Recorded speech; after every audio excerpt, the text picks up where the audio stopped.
কি সুন্দর দেখা গো। কি দেখতেছো তো মনোযোগ দিয়ে? খেলা দেখতেছি। খেলা? কিন্তু আমি তো দেখলাম তুমি খেলা না, তুমি মেয়ে প্লেয়ারটাকে দেখতেছো। ফুটবল খেলা দেখতেছি। তাই? জি। তাহলে আমাকে বলো তো, ওই মেয়ে প্লেয়ারের জার্সি নাম্বারটা কত? জার্সি?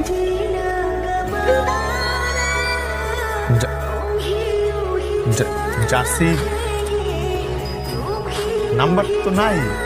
জার্সি নাম্বার নাই। নাই নাই ওর জার্সি নাই না, ওর জার্সি নাম্বার নাই। নাই নাই নাই জার্সি নাম্বার নাই নাই। তুমি তো আসলে মেয়েটাকে দেখতেছিলা। ওর জার্সি নাম্বার 7। 7 jersey number. আমি বুঝি না, আমাকে দেখে তোমার মন ভরে না? আমাকে রেখে তুমি ওই মেয়ে প্লেয়ারের ইয়ের দিকে ছি।